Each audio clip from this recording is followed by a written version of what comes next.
Hey guys, hope you're having a great day today. My name is Daniel and I'm the High Mileage Helper. On this channel, my goal is to be able to help you learn more about the RV transporting industry, as well as give how-to videos for your truck, and then give recommendations along the way. So if this is our first time meeting, just consider subscribing, hitting the like button if you get good value. And in today's video, we're going to be talking about big cities and giving some tips on how you can best navigate through those on your way to your destination. We'll go ahead and get right into the video.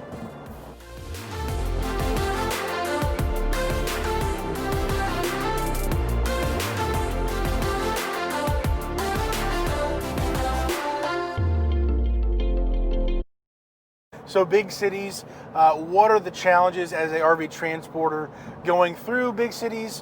What are some ways where you can better get through them without running into trouble, running into traffic jams, running into a parking lot essentially, being able to navigate through them, hopefully without incident? Well, the biggest thing is just going to be your timing.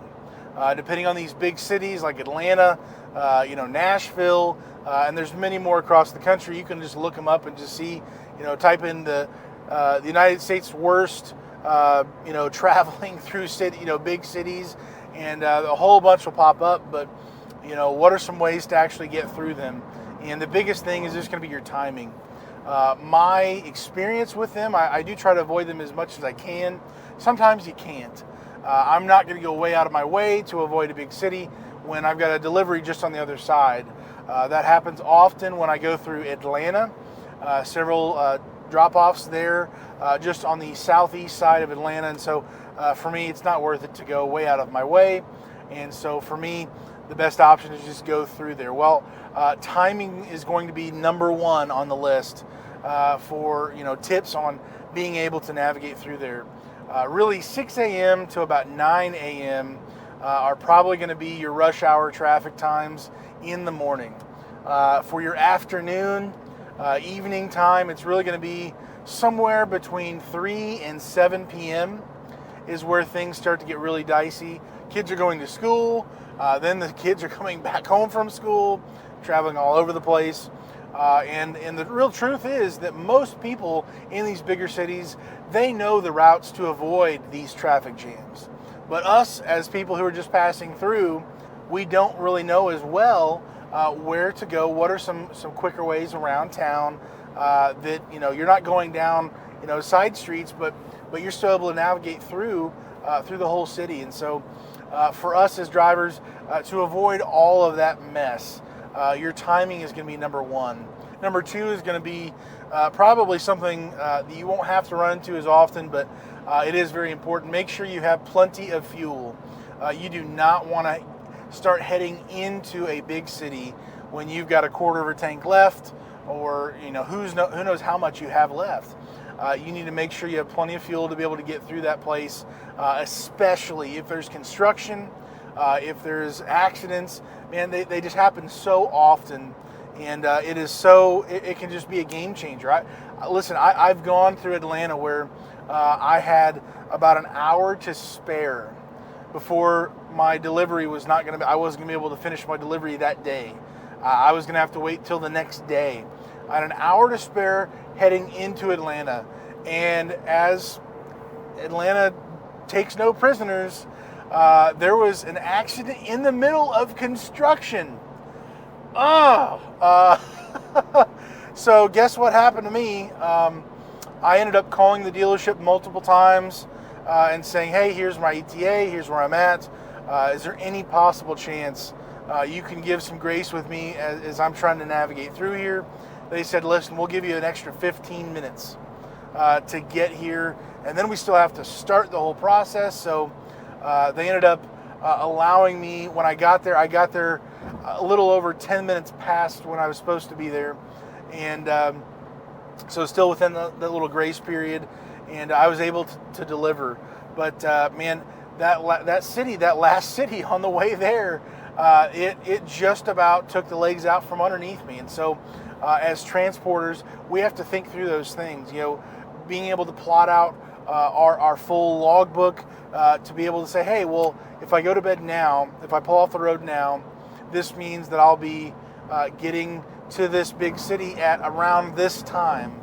Well, is that going to be a good thing for me or a bad thing for me?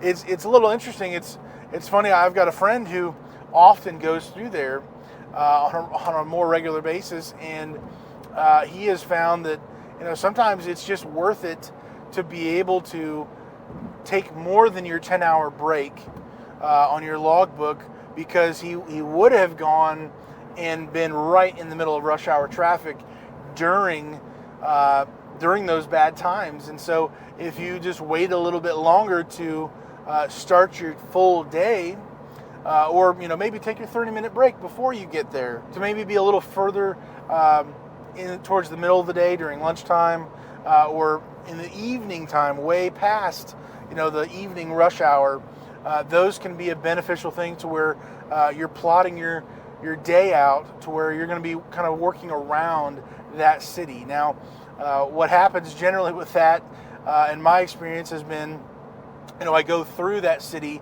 at a good time, but then on the way home, I am then going through it at a bad time. But the truth is that is so much easier when you don't have the trailer behind you. It's just you and your truck, and you can maneuver. You can go down those side smaller highways or whatever, and it's less of a concern in that rush hour traffic. There are crazy drivers out there. Every big city, they just have impatient people more than usual, I would say. And so you as a driver, number 3, is going to need to be on guard extra when you are in these big cities. There are wild drivers out there. They are not going to wait for you. They see a travel trailer, a fifth wheel, and a big truck, and they say, they're slow, I'm going to zip around them.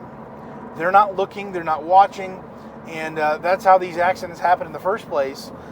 When things get bottlenecked up and things go south. And so for you as a driver, you've got to be on guard, being very cautious, defensive driving to the max. You've got to be alert. You can't this is not coasting time. This is not open roads. You need to be on guard, all of your mirrors ready to hit the brakes when you need to, and to be very careful as much as possible, because man, things can happen so quickly. People are there 1 second, they're gone the next, or they're gone and then they appear out of thin air. It's wild. And so for you as a driver, being defensive and your driving through those places is going to be number 3. And lastly, number 4 is going to simply be your timing of lanes when you are in the big cities. Being able to plot out and find out where you're going to be going, what lane do you need to be in, because understand when it's really crazy out there, and I'm probably just preaching to the choir here, but if you're in those big cities and it's miles backed up, people are not going to want to let you go in front of them, having a big trailer and a truck to take up even more space. And so when you are ready to go make those turns, get on those ramps, whatever you're going to be doing in those big cities to navigate through them and to get out, understand you've got to prepare for those lane changes as early as possible. It's not an easy thing to do, especially if you've never been there before. But my encouragement to you would be the night before, if you know you're going to be going through a big city, go ahead and pull up the GPS and zoom in and find out, hey, well, there's going to be a few turns here, or pull up the turn by turn. At this exit, I'm going to be turning here. At that exit, I'm going to be turning. Find out what lanes you need to be in, depending on your GPS, if it'll tell you, and so that way you can be already in the right lane when you need to be, not when you're like, oh, I should have turned right there, and now I'm going in circles around this big city. What just happened? Don't get caught with that was my exit. That was my exit.